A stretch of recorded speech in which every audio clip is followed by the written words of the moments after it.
Assalamualaikum warahmatullahi wabarakatuh. Waalaikumsalam warahmatullahi wabarakatuh. Alhamdulillahirabbil alamin. Ya, pemirsa sahabat Ruang Tumbuh yang saat ini bersama kami, tentunya kami berdoa semoga kita selalu dalam keadaan sehat walafiat. Amin, amin. Bisa melaksanakan kegiatan kita tanpa ada kendala apapun. Amin, amin ya rabbal alamin. Ya, kali ini kita kembali lagi hadir, tentunya akan membahas tentang tema yang sekiranya nanti bisa menambah wawasan manfaat untuk kita semuanya. Dan juga telah hadir bersama kita kali ini beliau Bapak Kiai Solehuddin. Ya, terima kasih. Nanti kita akan membahas tentang hakikat puasa ya Pak Kiai. Ya. Hakikat puasa karena kita sedang berada di momen puasa di tahun ini. Ya. Dari puasa ini Pak Kiai kita telah sampai di hari yang ke-13. Nah, ada kecenderungan atau kita melihat ketika umat muslim berpuasa itu hanya mendapatkan gebiarnya di awal. Dan kita juga bisa melihat di suatu masyarakat itu ramai sekali ketika memasuki bulan Ramadan di awal-awal. Akan tetapi ketika sudah memasuki ke hari 10 hari setelahnya sampai akhir itu kelihatan semakin menghilang. Biasanya ya di masjid-masjid begitu ya. Padahal kita menginginkan agar puasa kita yang lakukan di hari ini bisa memberikan manfaat dampak untuk pribadi kita selanjutnya. Kira-kira seperti itu Pak Ki. Nanti mohon dipaparkan lebih jauh agar kita bisa menggapai hakikat puasa. Bismillahirrahmanirrahim. Bismillahi walhamdulillah. Wassalatu wassalamu ala rasulillah wa ala alihi wa ashabih wa man wa'ala amma ba'du. Ayyuhal hudur mustami'in al-kiram. Para pemirsa Ruang Tumbuh dimanapun berada yang dirahmati Allah Subhanahu wa Ta'ala, memang fenomena Ramadan kalau kita cermati dan kita amati adalah ada satu dinamika jamaah di dalam melaksanakan ibadah itu dari tahun ke tahun mempunyai ritme yang tidak beda-beda amat lah. Misalnya tidak disebutkan itu. Di awal orang berjamaah tarweh, masjid penuh sampai luber. Begitu jatuh hari ke 10 ke atas itu, jamaah sudah mulai surut dan seterusnya. Memang di dalam melaksanakan ibadah Ramadan itu adalah butuh sebuah iman yang kuat, gitu. Butuh iman yang tertata. Nah, karakter keimanan kita itu kan naik dan turun.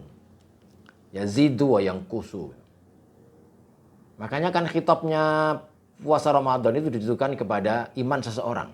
Ya ayyuhalladzina amanu. Nah, ketika kemudian Nabi menyebutkan tentang tanda keimanan, itu diantaranya adalah idza sarratka hasanatuka wa sa'atka sayyi'atuka fa huwa mu'min. Ketika kamu itu ringan untuk beribadah, menikmati ibadah, senang diajak ibadah, maka imanmu sedang bagus. Nah, ketika kemudian orang itu diajak ibadah berat itu, diajak ibadah ada rasa malas ya, ada rasa ogah-ogahan gitu, hati-hati, bisa jadi iman kita sedang turun. Ya. Nah, oleh karenanya penguatan iman ini menjadi penting menyertai ibadah kita di dalam bulan Ramadan. Karena memang yang mau digapai oleh Ramadan itu adalah kualitas pribadi. Personal, pribadi. Personal. Jadi puasa itu kalau melihat beberapa hadis yang disabdakan oleh Nabi, termasuk hadis qudsi itu kan disebutkan as-saumuli wa ana adzibihi. Bahwa puasa itu adalah urusan yang langsung dari orang, dari personal seseorang ke Allah Subhanahu wa taala. Allah langsung melihatnya. Allah langsung menilainya. Allah langsung menghitung berapa orang ini layak kemudian diberi pahala oleh Allah Subhanahu wa taala. Kalau ibadah-ibadah yang lain kan berapa hitungannya itu dideklar oleh Allah. Misalnya bi asri amsalihah gitu. Dengan 10 kali lipat. Tapi kalau puasa enggak. Seberapa kualitas pribadi di dalam melaksanakan puasa, maka sebegitu pula pahala itu akan diberikan Allah Subhanahu wa taala. Ada satu lagi kalimatul hikmah disebutkan al-ajru 'alal qadri masyaqqah. Pahala itu memang berbanding dengan tingkat pengorbanannya, mungkin tingkat kesulitannya, tingkat kualitasnya. Oleh karenanya, andaikan hari ini jamaah itu tidak tampak di masjid, mudah-mudahan jamaah ini terindividukan di rumah. Semoga. Andaikan tidak tarawih di masjid, mudah-mudahan dia tarawih di tempatnya masing-masing di rumah misalnya. Harapannya begitu. Tetapi jangan sampai kemudian sudah di rumah tidak tarawih, di masjid juga tidak. Maka gapean nanti yang dimau oleh ibadah puasa itu dimungkinkan tidak didapatinya. Apa ya orang itu tidak menggapai apa yang dimaui oleh ibadah puasa itu? Sangat mungkin. Indikasinya atau dasarnya ada dua. Satu, gapean puasa itu kan jelas. La'allakum tattaqun. Nah, kalimat tatakun itu yang mau digapai itu didahului dengan la'alla. La'alla itu kalam taraji yang bermakna bisa mendapatinya makom tatakun, bisa juga tidak. Nah, sebagaimana Nabi sampaikan juga bahwa kam min shaimin laisa lahu min siyamihi ilal ju' wal atas. Ya, jadi banyak orang yang berpuasa dia tidak mendapatinya nilai-nilai yang dimaui oleh puasa di makom tatakun tadi.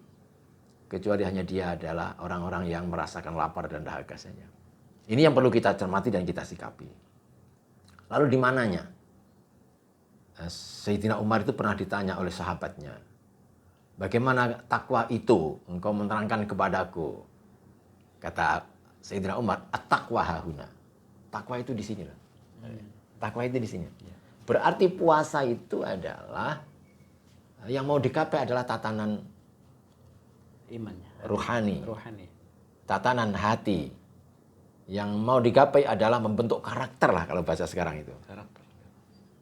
Di mana terbentuk karakter oleh puasa itu?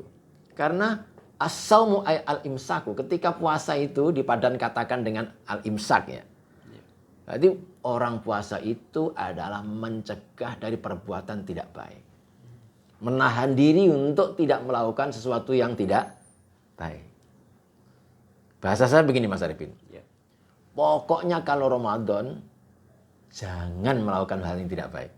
Entah itu menggunjing, entah itu provokasi atau marah atau ngomong yang tidak baik atau bohong atau makan yang haram atau mencuri atau dan seterusnya.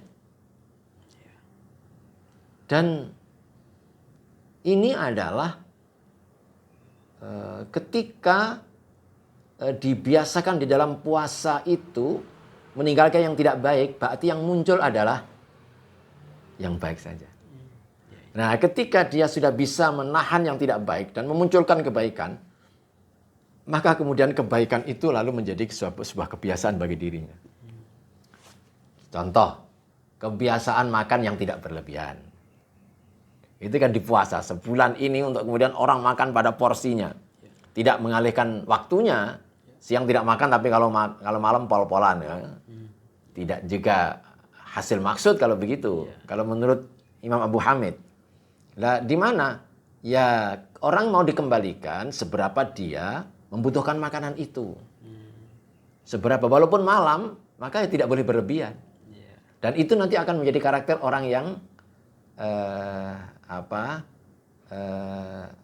tidak berlebihannya itu.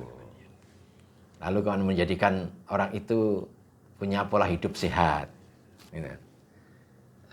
Orang yang kemudian selama berpuasa dia lalu menahan dirinya untuk tidak melakukan yang tidak baik.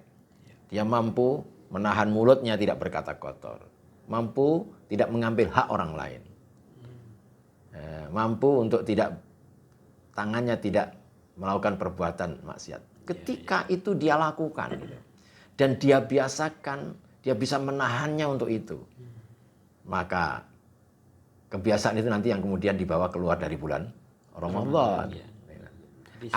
Ada lagi Mas Arifin, ada lagi.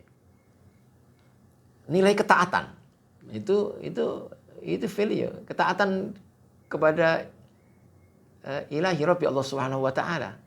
Ketaatan dalam kebaikan adalah yang halal saja ketika kita dilarang memakannya kita taat. Apalagi yang haram dilarang. Oh, kita sangat taat. Kalau itu dibawa keluar Ramadan, bayangkan. Maka tidak akan ada korupsi. Ya kan? Tidak akan ada pencuri. Tidak akan ada prostitusi. Kenapa? Nilai puasa tadi yang halal, makan nasi halal, punyanya sendiri itu halal, minum manis juga halal, minum air aqua halal, dia beli sendiri.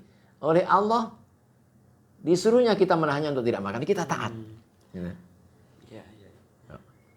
Kita taat. Dalam rangka ketaatan dari kepada Allah. Ya, dalam rangka ketaatan, ta'abbud itu. Maka ketika kita dilarang untuk makan yang haram, apalagi. Maka kemudian kebiasaan untuk tidak melakukan yang haram, yang tidak baik, itu menjadi sebuah perilaku keseharian bagi orang yang berpuasa. Kalau itu sudah jadi kebiasaan, maka dia akan bisa karena biasa tadi. Nah, itu puasa. Maka oleh karenanya berpuasa itu sebenarnya adalah olahan rohani. Dia mau membentuk apa? Karakter dirinya yang mau dia gapai apa? Misalnya dia ingin mencari membentuk karakter diri seorang yang sabar. Ya, dia akan mencari ruang-ruang yang bisa membuat dia itu mampu mengendalikan nafsu amarahnya. Contoh, teknisnya bagaimana? Contoh, alla yukatsira an-nauma waqtan nahari. Jangan memperbanyak tidur di waktu siang. Kenapa? Karena saat siang itu orang disuruh merasakan haus dan lapar. Dan itu nafsu sedang pengen-pengennya untuk dituruti.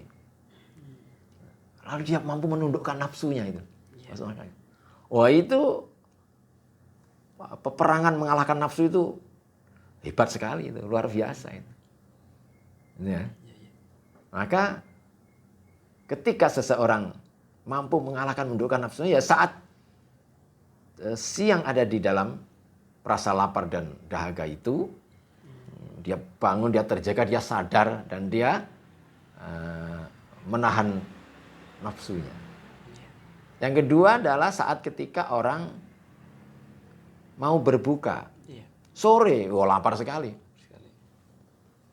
Kita taat dalam larangan Allah untuk tidak makan. Sabar, nanti dulu. Sabar, nanti dulu. Dari zuhur tadi lapar toh? Sabar, nanti dulu, tahan dulu, sabar dulu. Nah, itu tiap hari lalu dia mengatakan dalam dirinya sendiri, dalam hati nurani sendiri untuk sabar. Tunggu saat adzan maghribnya. Sabar, tunggu dulu, sabar. Oh, itu kalau kemudian berlangsung dalam kontinuitasnya begitu, maka akan dibentuk itu pribadi, akan muncul itu kesabaran. Jadi tidak hanya sekedar menahan lapar, tapi di situ ada nilai-nilai pembentukan kesabaran ya Pak ya. Oh ya, iya banyak itu. Kalau puasa itu value-nya kan banyak sekali itu. Betul. Sehingga kemudian seseorang itu ketika hatinya dalam kebeningan karena terjauhkan dari menuruti hawa nafsunya, lalu diisinya orang berpuasa itu untuk takarub kepada Allah.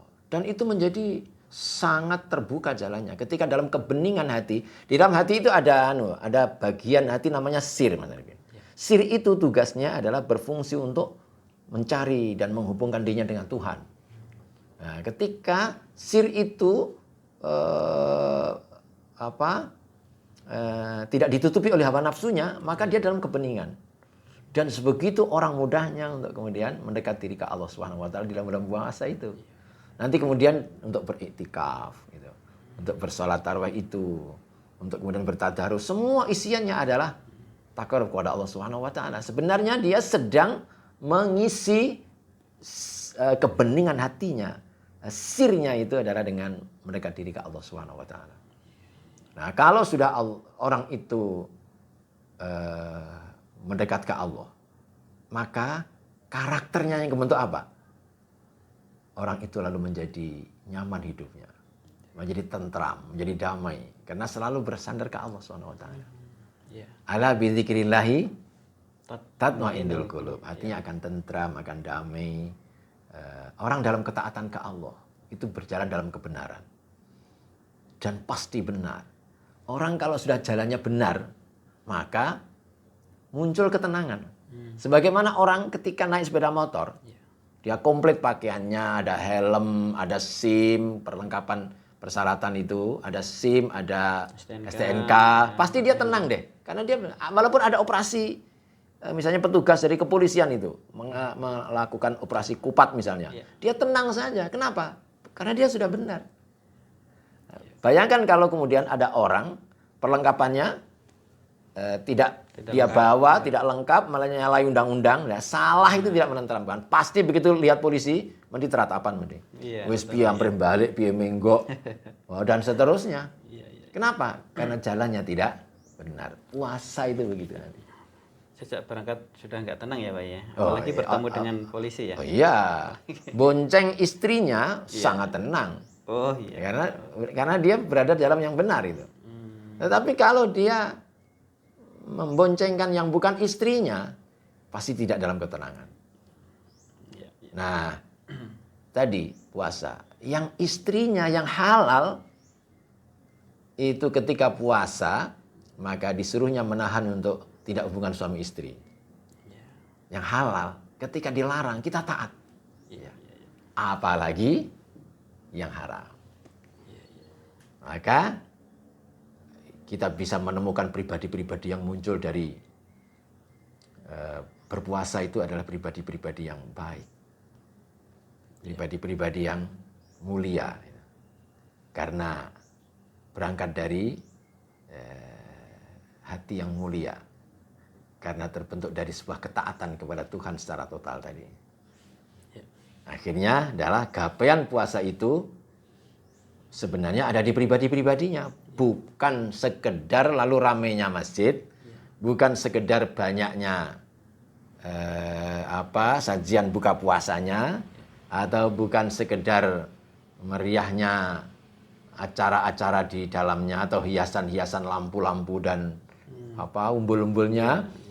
Tidak hanya berhenti di situ, tapi harus pada makosidnya Ramadan, makosidnya puasa adalah membentuk karakter pribadi-pribadi. Kalau kemudian, pesan saya yang terakhir, kalau memang itu selama Ramadan belum ditemukan, teruskan puasa. Ya, ini pertanyaan Pak Kiai.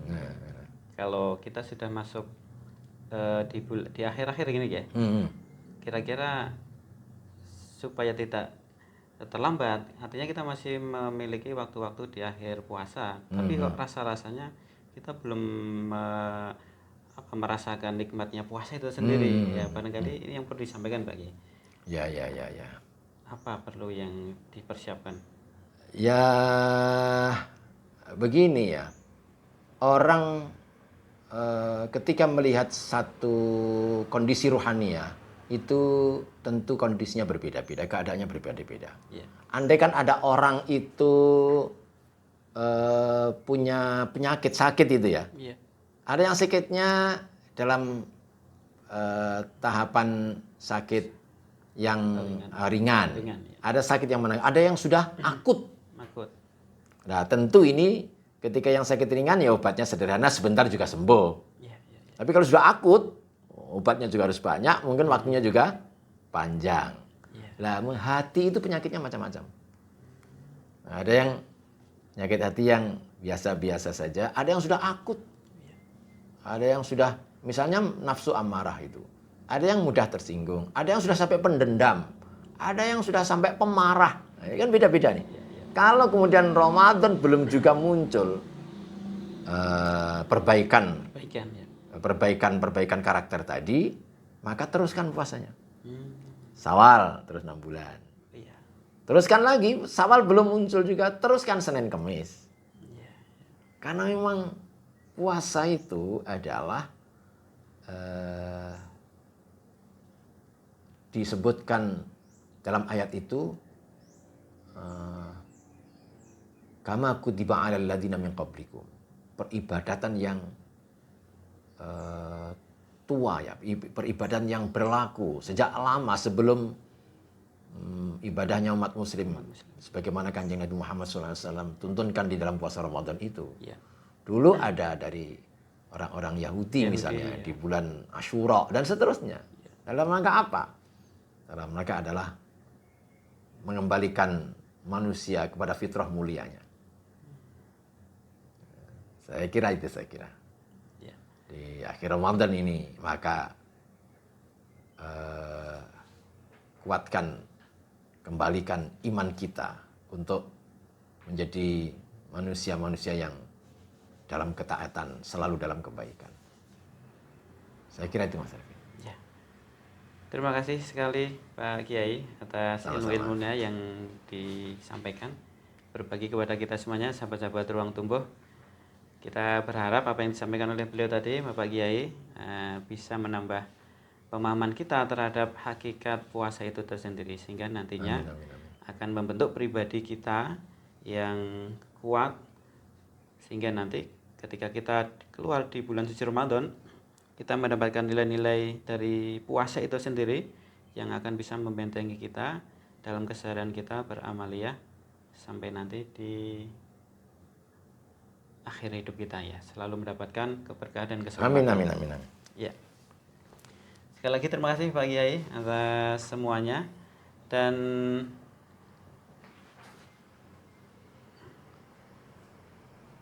apa Pak? Gak fokus. Menyimpulkan konsultasi Ruang Tumbuh. Yang mau konsultasi. Oh ya. Iya. Ya, kita sampaikan kepada sahabat Ruang Tumbuh dimanapun berada yang menyaksikan channel kita, silahkan bisa memberikan masukan ataupun komentar. Insya Allah nanti akan kita terima dan akan kita Insya Allah. Ya. Bahkan kalau ada yang mau konsultasi disilahkan, boleh. Ya, boleh. Boleh. Ya, silakan nanti bisa meninggalkan komen dan akan kita tidak lanjuti gitu ya Pak Kiai. Ya, insya Allah. Karena kita berharap Ruang Tumbuh podcast kita ini akan benar-benar memberikan manfaat kepada seluruh pemirsa masyarakat yang melihat kita ini dan bisa mencerahkan untuk kita semuanya. Jangan lupa like, share, dan komen. Ya, semoga bermanfaat dan berkah untuk kita semuanya. Amin. Ya, itu dari kami. Mohon maaf atas segala kekurangan. Saya Arifin dan bersama dengan Saya Salahuddin. Kiai Salahuddin undur diri. Selamat berjumpa lagi di kesempatan yang lain. Kita akhiri dengan lafaz hamdalah alhamdulillahirabbil alamin. Wassalamualaikum warahmatullahi wabarakatuh.